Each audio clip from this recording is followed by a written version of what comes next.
offers a few tips to help kids ease back into school anxiety. First up, prepare for the change in routine. Ideally, a week or two before school starts, prepare with bedtimes and wake-up times and getting the next day's clothes out. Next, bring their friends around. Host a play date or two with familiar peers before school begins. It can help improve kids' academic and emotional adjustment. Third, visit the school before the year begins. Rehearse drop-off or play on the playground. You can also reward independent behavior and talking about feelings. House Call for Health. I'm Lisa Brady, Fox News. In other education news, Houston Public Media reports Texas Education Commissioner Mike Morath says the Houston School District could be exiting the state takeover soon. The district has been under state control since 2023. To exit the takeover, the district must have no campuses with consecutive failing accountability ratings, improve board governance, and the special education department must be in full compliance with state and federal laws. A check of weather now. Severe storms are possible today from the Central Plains into the lower Missouri Valley as well as the upper Midwest. Severe wind and large hail are the primary threats. And that's all our time for now. Find more news at afm.net. The American Family Association's mission is to inform, equip, and activate individuals to strengthen the moral foundations of our culture. We also support the church.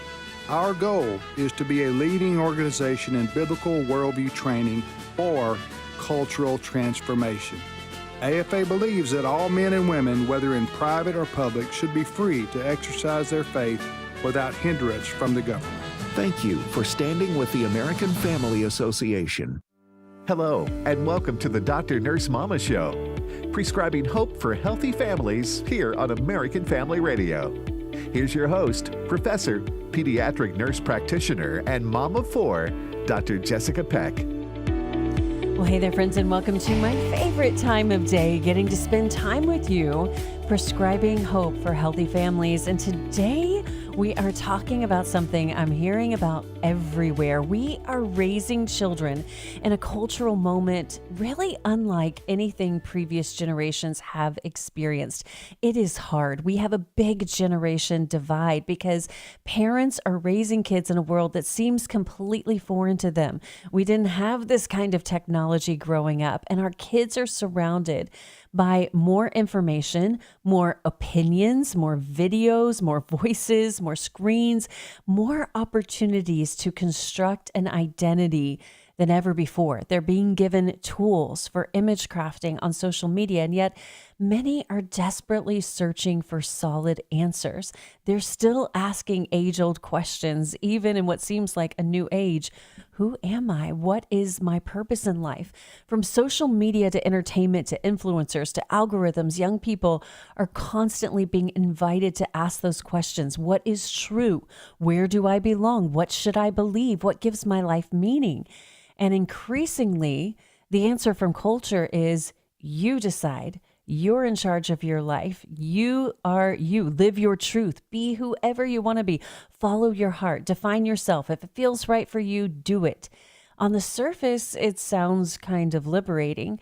But what happens when a young person is expected to construct this identity for themselves that is marketable to the world before they've even had the opportunity to understand who they really are? And what happens when truth is subjective and something only for the seeker to find that is really hidden?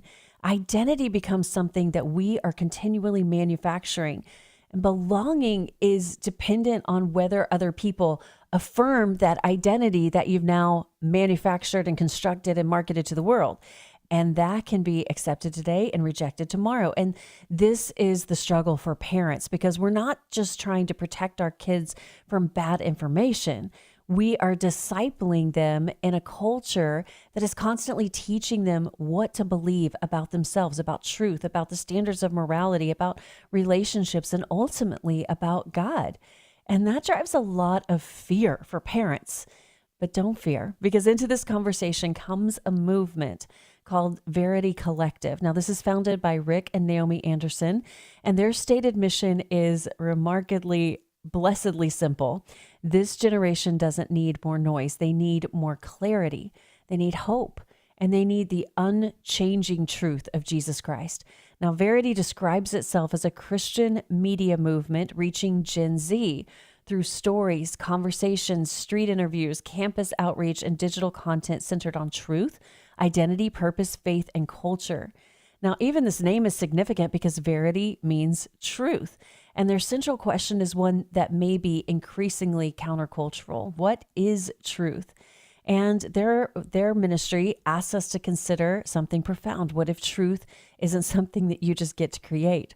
What if truth is actually a person?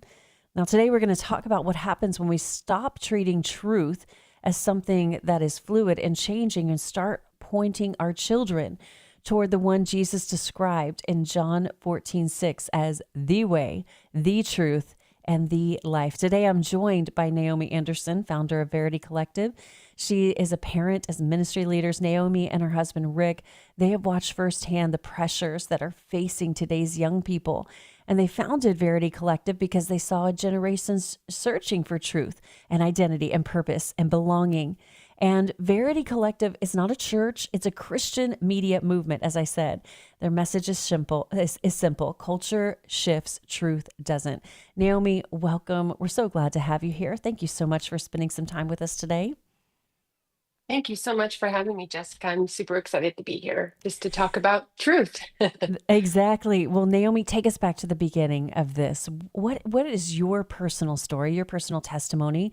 And what were you seeing happening in this generation that made you say, we need Verity Collective? How did that happen? Well, if I go back to my personal testimony, it's kind of what you were sharing in the beginning of the intro. I was raised in a Christian home. I got to high school and I just started hearing all those outside influences, the noise. They became louder and louder for me. And at 17, I actually, in my senior year, left home, moved out of the house, moved out of the foundation, the Christian foundation that I was raised in. And I spent the next 5 years just wandering, living my truth. I really did believe that freedom existed outside of like the world that I grew up in. And it was something that I could go and find myself. But it ended up being just a spiral of chaos in my life. I was able to hold down jobs and make a good living, but on the inside, I was falling apart. I was walking further and further away from the truth. And I ended up, it's a long story, but I ended up getting a DUI one night in Sacramento, California, and ended up in a jail cell for 24 hours. And it really did bring me back to just a humbling spot where I had to ask the Lord, what is happening in my life? What is truth? And so moving from that, I came back to the Lord. I called my mom the next day and I just said, I'm tired of running. I just want peace in my life. And it was a journey back to the Lord. I don't feel like when you do surrender back to the Lord that it just happens overnight. It takes some time to kind of heal from the things that you had done when you walked away from the Lord. But yeah, met my husband and we have spent he spent the last 30 years in ministry. I've spent the last 10 years in ministry with a big church overseeing the volunteer ministry, which largely is young adults, the high school to college age.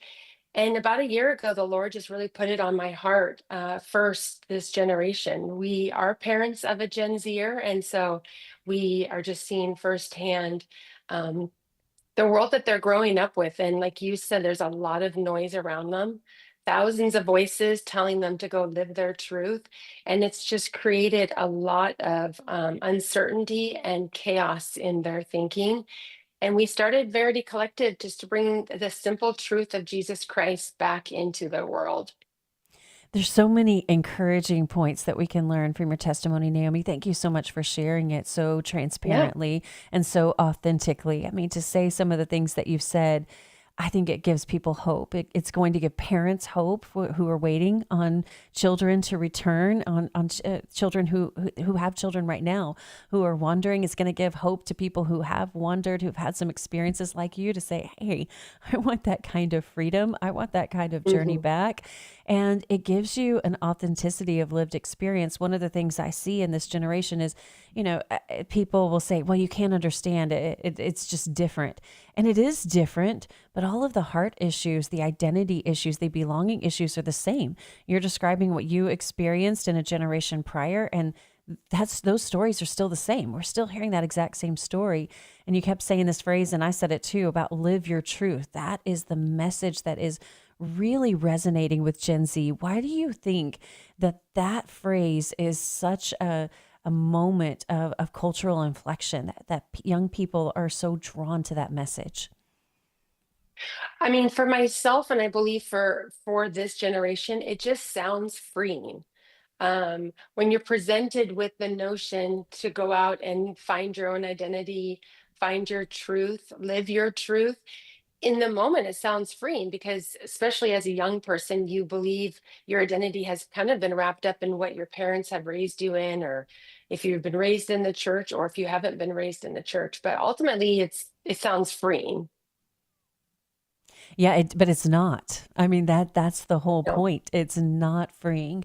And how are you seeing, you talked about working in your church and volunteer ministry. How are you seeing Gen Z come to the church? What kind of questions are they having? What's the posture of their heart? What are they seeking? I think they are seeking truth. That's one thing that I've realized in the last couple of years is they're actually hungry for truth. So I believe that they are coming to church. We go through the Bible verse by verse, our church does, and they are hungry to hear the word of God, because that is where the truth lies. And they do want, I know this word is used a lot, but they do want an authentic um, version of what truth is, and ultimately it is only Jesus Christ. And I think that they're hungry for that. They just need to be pointed in the right direction. That's right, because Verity uses that scripture, John 14:6, when Jesus Yeah. says, I am the way, the truth, and the life. What do you see change when young people realize and they accept the truth, that truth is a person? And how do you see that changing their lives? Well, in the beginning, it's a small change because I do feel like for myself, when I recognize that I no longer can live my truth, that was causing myself chaos. And the people we talk to on the streets, it's the same way. I think that there's an element initially of shame of what they have done by living their own truth. But then the word that comes almost to every conversation when we sit down and people have come back to the Lord or have found the Lord is peace. They start Mm. experiencing a peace that really is beyond all understanding, like the scripture says. Um, but that's one thing that they keep saying is they just feel peace. And peace does seem elusive in this world that's going at the speed of a smartphone, where global conflict, violence, all of the doom scrolling comes immediately to our phones. I think that young people really are in search of peace, and to see, just much like you've described in your own testimony, Naomi, that peace that comes, like you tried to find it your way, but you didn't. And then you find freedom in what the world would say is archaic, is old fashioned, is, constricting, but it really not, it's freeing. But I think sometimes it can be hard to have this conversation because as older generations, we tend to, and I'm saying it, millennials are up. If we are post Gen Z, self-described elder millennials, elder Gen X, that's me. We lead with lecturing, and we come, to Gen Z, and we're like, well, that's wrong, and this is what is there. How do we start to present truth without lecturing, without leading with lecturing or turning into argument, holding firm to biblical truth, but Mhm. also leaving room for empathy for where they are in this generation? I mean, I think you just start by having conversations. It starts at home if there is two parents or one parent, because really truth is the foundation of everything. True truth, right? Jesus Christ, identity, purpose, morals. Um, and I think by just listening to where they're at in their journey and then starting to have those deep conversations about truth and what does that look like with your identity and your purpose and where has God called you to be. But it just starts with listening. Listening for sure is a key for parents and for teachers, youth pastors.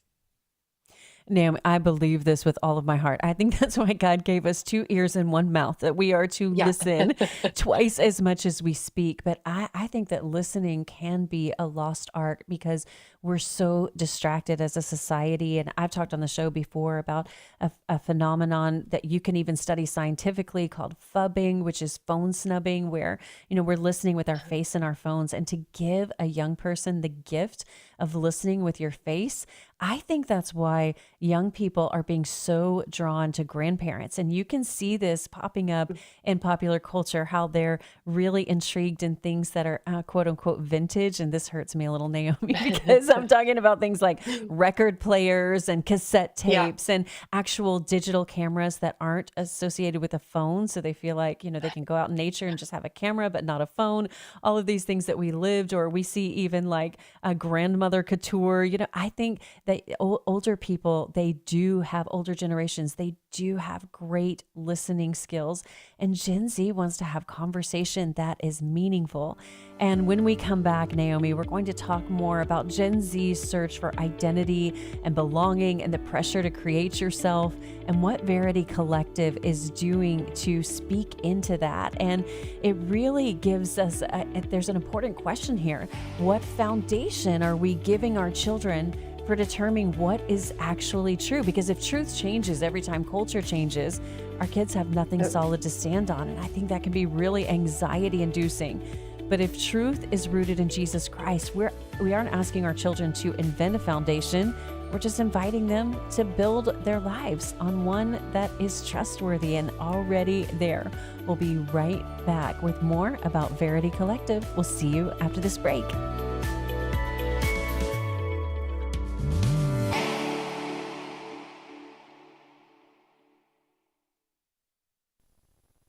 Hello, I'm Jessica Peck, host of Dr. Nurse Mama. Did you know that this show is listener supported? Without people like you, this show would not exist. And that's why we need you. A generous monthly gift of any amount will help sustain American Family Radio, specifically this show, as we reach thousands of people each week with biblical truth. Please consider becoming a monthly financial partner today by visiting afr.net/give. That's afr.net/give. On Exploring Missions, you'll hear missionaries like Colin McDougall of Africa Inland Missions. Yesu ndimi njia na ukweli na uzima. Yohana 14:6.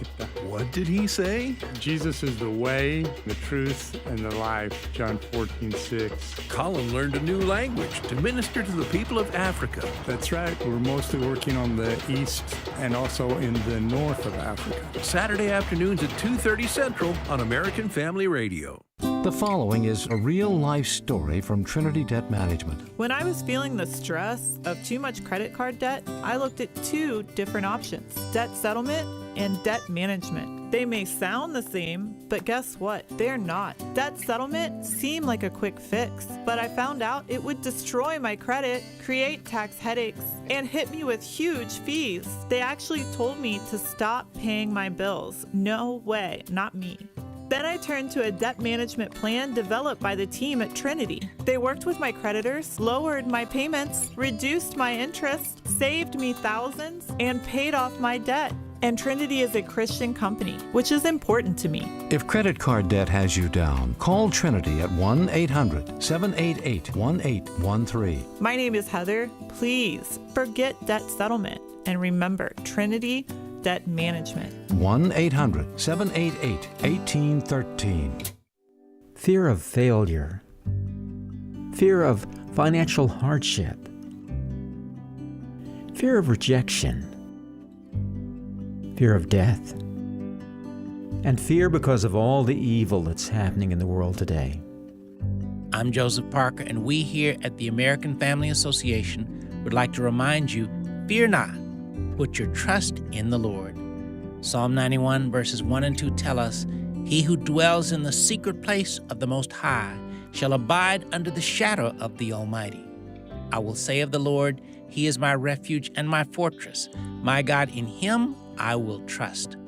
Pray Psalm 91 daily for yourself and your family, and keep your trust in Him.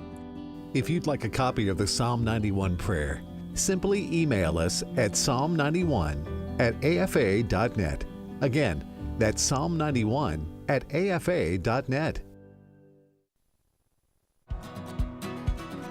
In the valley of the shadow, I got a feeling it's season that'll make me grow. I'm still breathing, I got praise in my lungs, and a choir in my soul can't steal my joy.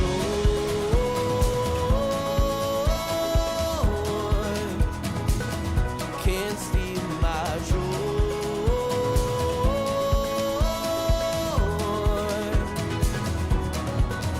What the world couldn't give, no, it can't take away. Sorrow may come, but it can't steal my joy.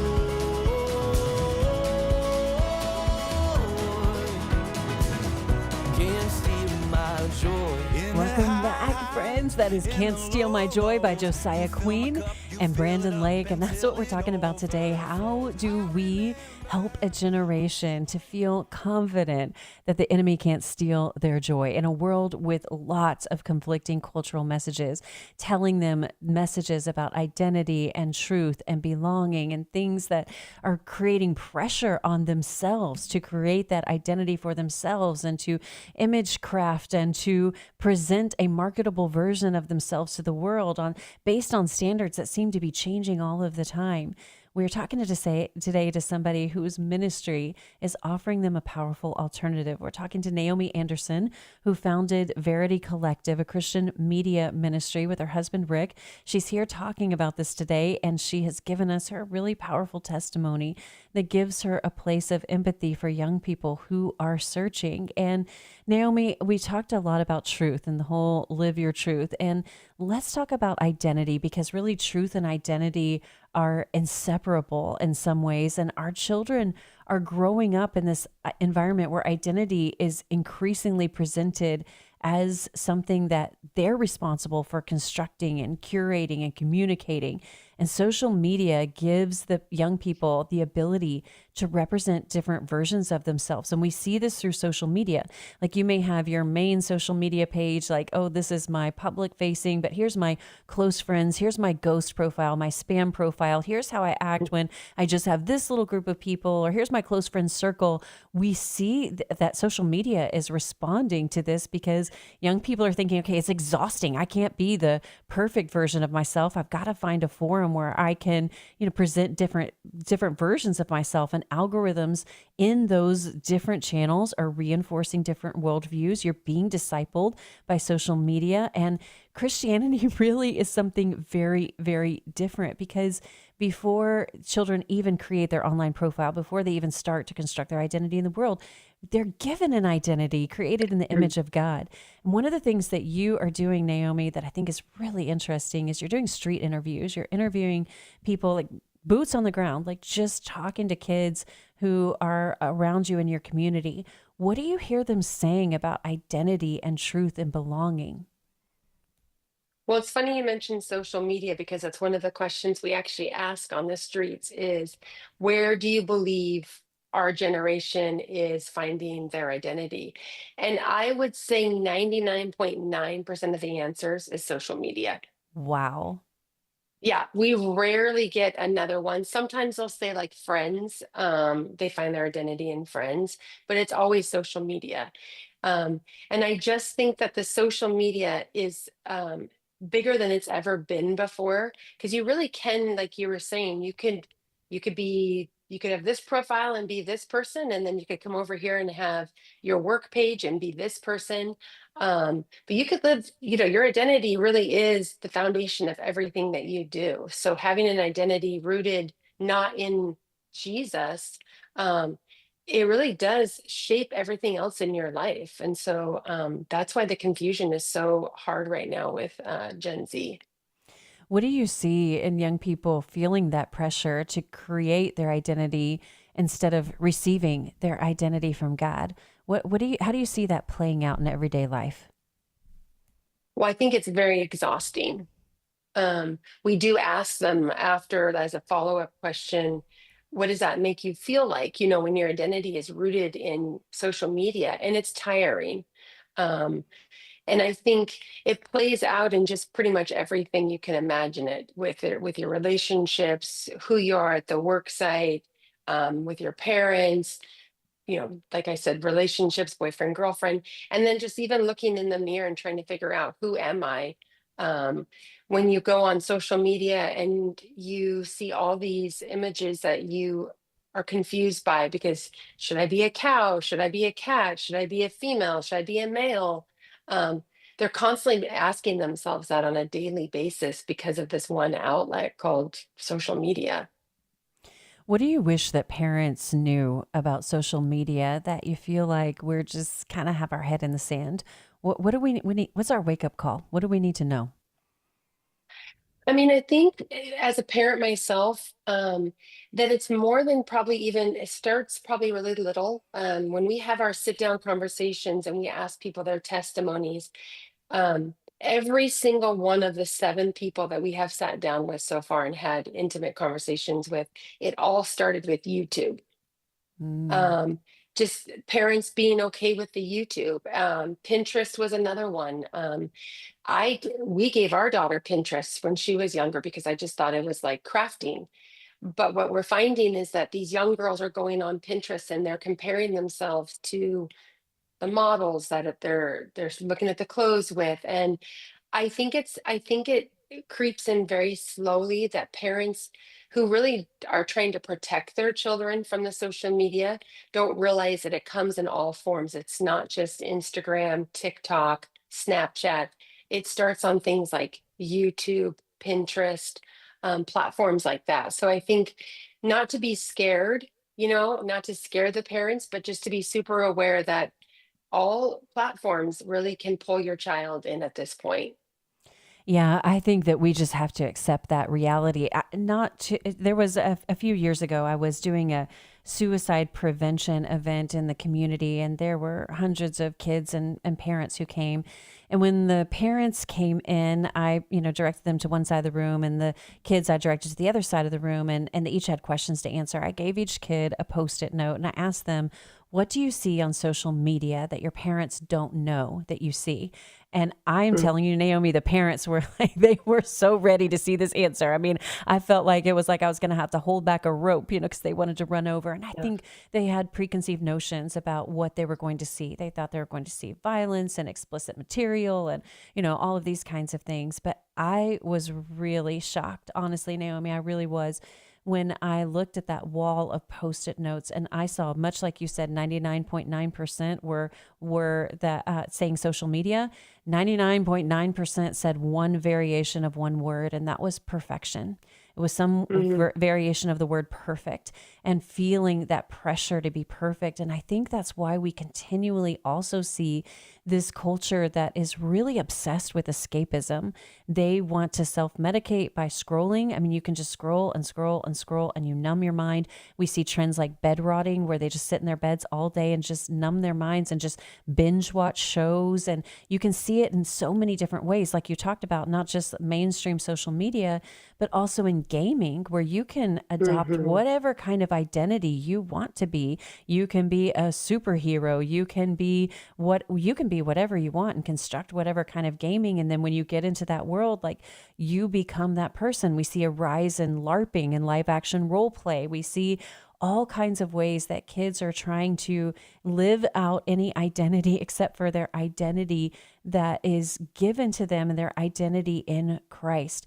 So where do you see Verity Collective trying to speak into this? Because I think you're right, Naomi. It makes parents fearful. It makes us feel kind of defeatist. It makes us feel overwhelmed.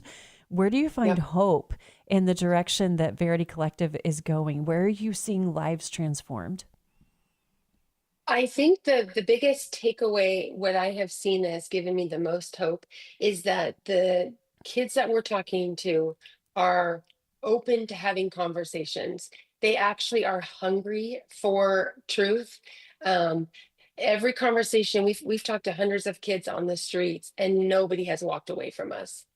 And I think because we approach it with just a really heart of humility, we're not there to argue with them or to cast any sort of shame. We really do want to listen to what they believe.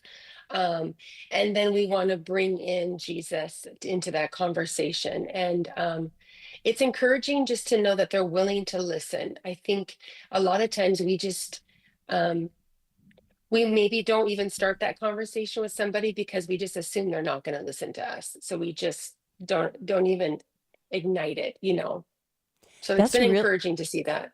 That's super encouraging to hear and it echoes what I've said, because I find young people to be very open to conversations. They Yeah. want deep conversations, and I think to some extent, culture, we always tend to denigrate the generation behind us. We always say, or above us, Yeah. because there's all kinds of jokes. You can look and see how younger people will be disrespectful towards boomer, and even boomer has become a word that is used as an insult. But now Gen X is coming up in there, and that, we're joining that. But then we see, older generations calling Gen Z snowflakes, and they're weak, and our world is in trouble. And I think we really need to come together with some old school wisdom and new world perspective. And what I see, Naomi, is two things that are really detrimental in those conversations. One is the need for control. We just want to tell them what to think. We're afraid of their questions. We just want to just have control over their world. Like, we want it to be like ours because that feels more controllable. And so then that's when we come with lecture. Like, I don't want to listen to what you have to say because what you have to say is wrong. This is the right way. You just need to accept and say, what I have. And that second one is instant gratification. We want them to say like, "Oh, wise one, thank you so much. I appreciate that. Wow, I Yeah. didn't realize that. Okay, problem solved." And then I don't have to worry about it anymore. We have no tolerance for long-term struggles. But I remember so well a conversation I had with Lee Strobel about his book for teens, which I highly recommend, by the way, called Is God Real? It's an Is God Real for Teens. And not being afraid of teens' questions. It's normal at this developmental stage in their brains for them to have questions. And so how are you using Verity Collective to encourage those questions, to talk about them in a way that really pushes kids and encourages them, that guides them towards truth instead of pushing them away from it? I think, like I said, just a few minutes ago, you really do want to open up the conversation and start it with just a mutual respect. Like you said, they kind of look at us like, great, what are they going to say to us? But if you just come with just a heart of just asking the right questions, like, what do you believe truth is, and why do you believe that, and where do you find your identity? It really does. I think it settles something in their heart that they don't feel like they have to be on guard, that they can really be vulnerable with their questions. um, and I think just listening and showing love and respect, while staying obviously true to who you are and your convictions, but just coming with a heart of love. That's the hardest balance, and that's the question I hear the most. Can you tell us a little bit more about how you found ways to listen well and to Mhm. invite questions, but also to hold firm to biblical truth without, just arguing and lecturing and correcting every point. Living in that tension, I think, is one of the most complicated things for us as adults who want to guide children well. What other advice do you have for living in that space of tension?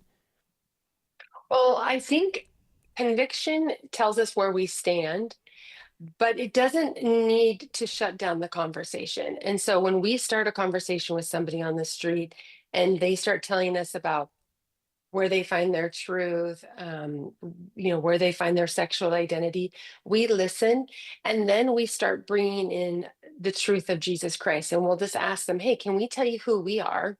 Thank you for sharing a little bit about yourself." And they always say yes. They always say, "Yeah, sure." And so that's where we start saying, "Well, we're Verity Collective. Um, our mission is, our motto is John 14:6, and that comes out of the Bible. We are Christians." And then the street interviewers, who are normally 18 to 20 years old, that's on our team, they just start sharing the gospel.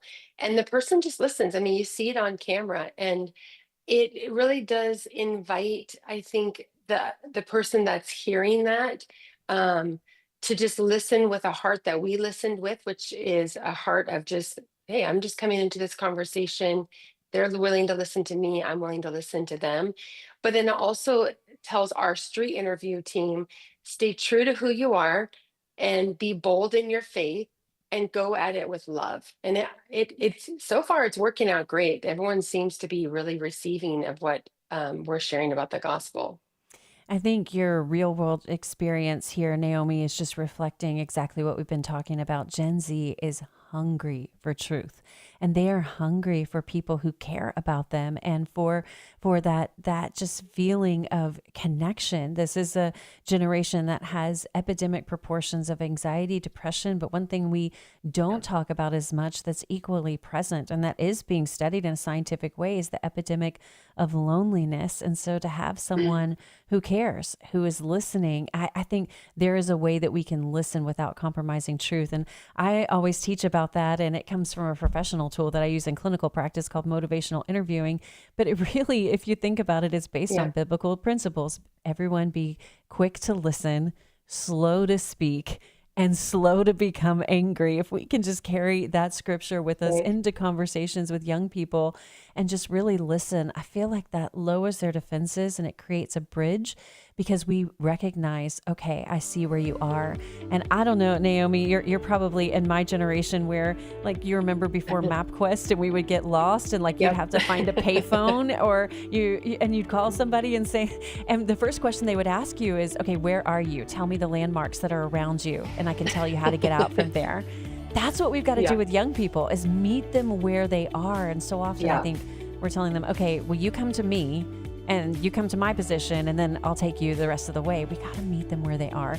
But listening is not the same as affirming everything that someone believes, but we can create homes where questions are welcome and conversations are honest. We're going to hear more about the work of Verity Collective. We'll hear some more specifics about that from founder Naomi Anderson when we return. See you right after this break.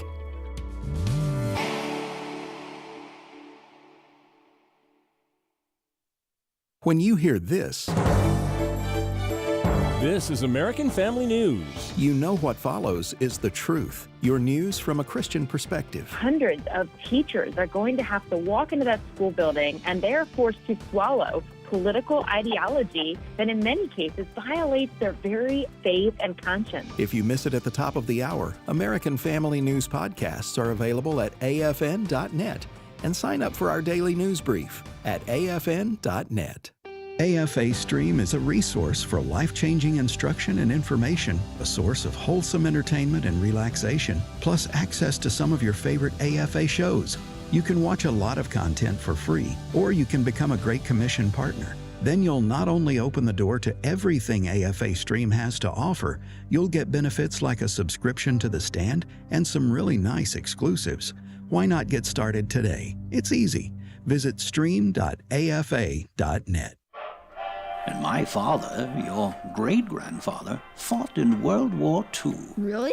He was a gunner on the big ship out in the Pacific Ocean. Wow. Your great-grandmother did her part, too. Was she on a ship? Oh, no. She stayed back home. She and a lot of her friends worked really hard in a factory because the men had gone off to war.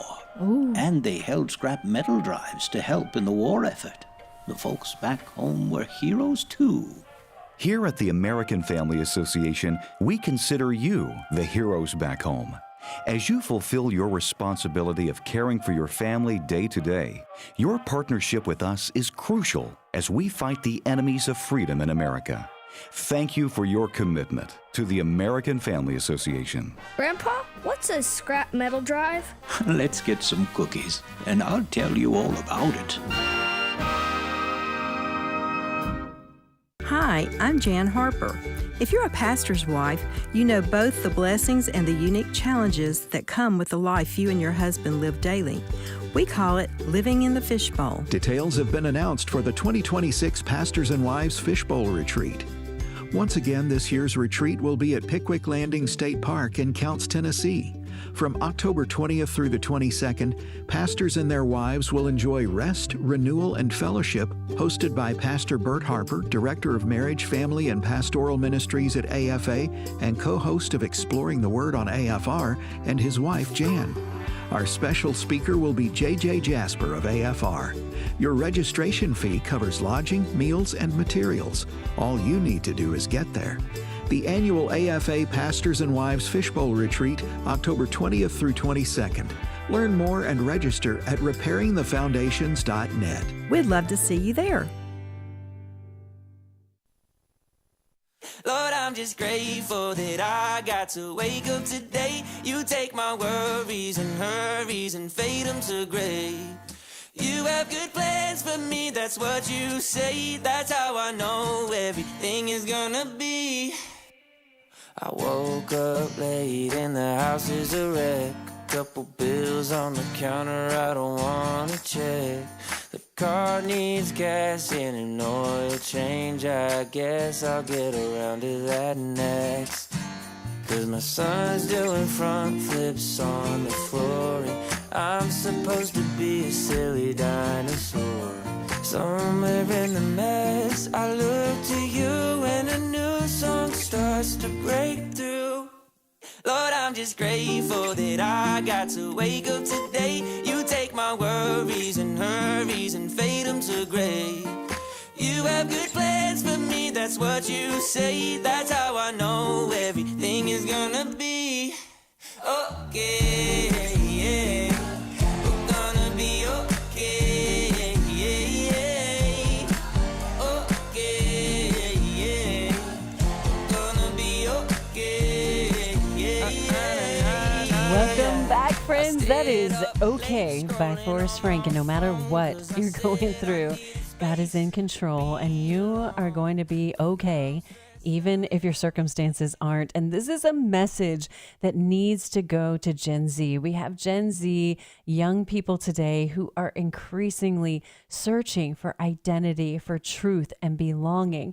And as parents, as families, we need to learn how to live in that space where it's okay to ask questions, and yet we still hold firm to biblical truth. Because it's one thing to know what we believe, but it's another thing to communicate those beliefs effectively with a heart of love and compassion for a generation that is really, honestly, skeptical of institutions, that's highly, highly attuned to authenticity. They can sniff a fake like from way far away, and they're really accustomed to consuming information through short form digital content. No more do they like to sit and hear us opine for hours about what we think. They want to be listened to, but they want us to share truth. And we're talking to somebody who is working to accomplish just that. I'm speaking with Naomi Anderson, who is a founder, along with her husband, of a Christian media ministry called Verity Collective. And it's not just producing Christian content. Their model includes real stories and real conversations and street interviews and social media content and a vision for campus outreach. And their goal is to create honest conversations about truth, and truth being a person, and that person being Jesus Christ, about identity, rather than just broadcast answers at young people. And this is the question that families are wrestling with. How do we disciple children who are being discipled by culture every day? And Naomi, I'm so grateful for your willingness to step into this, to look at Gen Z language, to look at their communication, to look at effective ways to reach them. So tell us about some of the strategies of the communication behind Verity Collective, about some of those stories. And you've already talked about street interviews. What strategies are you using? Well, our whole hope was to meet Gen Z where they're at, and they're online. So, like you said, the short form content is huge. We are wanting to also, bring the street interviews to kind of expose the problem and be able to share with people what we're hearing from Gen Z. And then the sit down stories are allowing an opportunity for someone, a Gen Zer, to share their testimony. We believe that healing can kind of help when you're able to like speak your testimony. I know for myself, when I share my testimony, it's part of my healing, and it also helps other people. But we really want to hear what young people actually believe and not just speak about them. Well, one of the things that I see in this rise in media is that Gen Z is increasingly exposed to all kinds of influencers, and they are exposed to a lot of Christian influencers, and many of them may consume Christian content, even sometimes without identifying as Christian themselves. But there is a real lack of discipleship. And because kids and Gen Z are so accustomed to having these interactions that are really one sided, just it's me on this side of a screen, and maybe I like or interact or engage in the comments, but that is not the same thing as walking in community with people, real people who love you, who are invested in your life, who are going to do life with you like a life group, who are going to, show up when hard things happen and walk you through those things. One of the things I know you're trying to do with Verity Collective is not just give them the media, you're trying to point them towards biblical teaching and Christian community and connect them to a local church. Can you talk about that? Yeah, I mean, like you said, it is so important for any of us to be plugged in, to be discipled, to have a group of people around us. But even more so when you're younger and your identity is, especially when you get to the high school age where your identity in Jesus has probably been wrapped up in your parents' identity. And when you start branching out on your own, it's just super important that you get plugged into a Bible believing church, one that teaches out of the Bible, encourages you to bring the Bible, encourages you to be in the Word, and just surrounding yourself, whether it's serving at church or like a life group, like you mentioned, it holds us accountable in ways that we don't even know until we need that group. But it really does help mentor these like young kids, especially as they go into college and they're hearing all sorts of um, untruth. If they're plugged into a church and they're going to college if they're going to a good Bible believing church while they're going to college, it really is going to help them because they're able to kind of take what they're hearing in school and then match it against what the word is saying on a Sunday or Wednesday. Well, you talked a little bit about some of the things that kids are sharing with you in these street interviews. What about the stories? You mentioned a handful of stories that you have and that are available on Verity Collective. What kind of stories are you hearing and featuring to share with other young people as a source of encouragement and hope? Well, we've sat down with, I believe, 9 Gen Zers now, and their stories are all over the place. I mean, last week we released a story from a girl named Sarah. She, at 4 years old, was in an abusive situation at home with her other siblings. All 5 of them on Christmas Eve were taken into foster care. And she just kind of lived this road of just not knowing who Jesus was the entire time until she kind of got to middle school when a youth pastor actually took her under his wing. And that's kind of how her first exposure to Jesus was. And then we've talked to people where we have a young girl, we haven't released her story yet, but she lost her mom at 16. And neither her or her parents were Christians when that happened. And she found Jesus after her mom's death. Um, but we're hearing all sorts of stories. Young men that are addicted, were addicted to pornography that have been freed from that. But everyone that we have talked to is under the age of 24 years old. These are very young Gen Zers that we are talking to. And so we're hearing lots of different stories. And how are you seeing God use those stories to provide hope and encouragement? We get a lot of DMs from people just thanking us for the transparency of what the people are saying. It was really sweet. The young girl that shared her testimony, Sarah, who had come out of foster care, she was approached by somebody at church who had saw her story and said, "I just want you to know I sent your story to a young girl I know that's in foster care right now, and I'm hoping that it helps her learn who Jesus is." And that really is what we're seeing, is that these stories are resonating with young people, and they're really I think they're really understanding that nobody is too far gone from the grace of God. That we all have a story, and I think when they hear a young person talk about being freed from pornography or foster care or sexual abuse or new age, they realize, wow, if they can be healed and renewed in Christ, I can also feel that way. So that's been a really encouraging thing, is that it is touching lives of young people. Well, tell us a little bit about your website, Naomi. If people are going to your website, what can they expect to find? And I know we have a lot of grandparents listening who may like to share this with their grandkids. How can they talk to them about it and tell them what it is? Yeah, if they have grandkids or children that are that age, the Gen Z age, anywhere from like 15 to 29, um, I would point them to social media. We're at Verity Collective Co. We're on TikTok and YouTube and Instagram where they're at. And then our website, we have a blog where we post just some content of what's going on with Verity, where we're heading to next.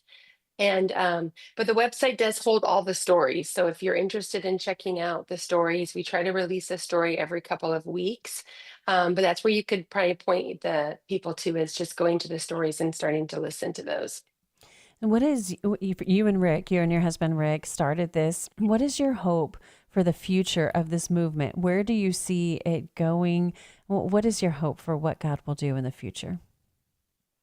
Well, that's to be determined. We're putting our faith in the Lord, but we really do hope that it does become kind of a household name, that people understand who we are, and that they are able to point their Gen Zers to the content that we're sharing. And we really do want to get on campuses this fall and start talking to kids on campuses, because we do believe that's where a lot of kids are learning their truth from after high school. So we're super excited about hitting the campuses this fall. Well, Naomi, when you shared your story, your testimony in the beginning, I'm sure looking back at that 18, 19-year-old Naomi, she never would have imagined that this is where your life would have ended up. That, okay, yeah, I may be here right now, but one day God's going to give me a ministry to speak to other Gen Z. If you could go back and talk to that 18, 19-year-old Naomi, and many like you now that are having the same kinds of struggles and questions and searches, what would you say? I mean, I've thought about this a lot. I think the one thing that I wish I could tell my 17-year-old self is that no matter how fast you run from truth and from God, His grace is way faster, and it will always meet you at the end. And it's encouraging to me that I am able to share my testimony, because there is something redeeming in knowing that God's forgiveness is for everybody. And I do hope that any Gen Z that has walked any sort of life understands that God's grace is greater than anything that they've ever done. Mm. When I hear you share your testimony, we talked about this a little bit, you and I, just during the break, about how that can be really hard when you first start sharing your testimony. I know that was certainly my experience. Like, I don't want to share those vulnerable parts. And I know that we have out there listeners with testimonies, just like you said, all over the place. Some people's testimony is, hey, I was raised in a Christian home. I never strayed from the Lord. I have always had confidence in His goodness. And that is a testimony of encouragement. There's other people who have been through things that are completely not faults of their own, who have experienced really significant tragedies. There are people who have made destructive choices out of trauma or hurt that they've had. There are testimonies, those stories, they really are encouraging. What would you say to somebody who really has been feeling kind of maybe convicted, like maybe I need to share my testimony? This is a common question that I get. What would you say to them about the fears that they might have about being public with some of the things that they might have been through? Yeah, I think even for me, I've wrestled with sharing my testimony for years, and it was all about me, because I just felt so insecure. I didn't think that it would actually make a difference, and so I think I would just encourage somebody: you don't know what your testimony can do when you're sharing it, and it really can affect lives. And I think just being vulnerable is the biggest thing, because I think when we share our testimony, you don't want it to even sound perfect, because a lot of people just want to know your raw, honest testimony, and it really can save lives and help people. And I think just being open to whatever God wants to do with that. Well, Naomi, I just thank you so much for joining me today and for sharing what has been on your heart and the work that you and your husband are doing to have conversations with Gen Z. And I love that, truth is not a thing. It's not a statement. It's not a worldview. It is a person, and that is Jesus. And for parents who are listening, I want to leave you with this, that we need to accept the reality that our children, doesn't matter if they're very young or if they're older Gen Z, or if they're even older than that, we are all being discipled by culture, whether we realize it or not. Every screen, every influencer, every friend group, every entertainment choice, every cultural message is answering questions that we have about truth and identity and belonging in person. And it is not possible to eliminate all of those voices. But our job is to make sure that we know, that our children know, that our family know the voice of truth, the voice of Jesus in our life, so that we can recognize the difference between his word and the word of culture. And Verity Collective's name means truth. And I thank you so much, Naomi, for your mission to point a generation toward the unchanging truth of Christ. We need to be having more conversations in our home about what is true, asking our kids, what do you think is true? Who gets to decide what's true? Who tells you who you are? How do you know your worth? And the conversations may take some time, and they may make you step out of your comfort zone, but God has equipped you for this moment. Discipleship has never been about one perfect conversation. It's faithfully walking with our children as we walk along the road, as we sit, as we lay down. Don't forget the truth of John 14:6. I am the way, the truth, and the life. And as you contemplate that truth and meet the truth that is Jesus, I pray, as I always do, the Lord will bless you and keep you and make his face to shine upon you. I'll see you tomorrow.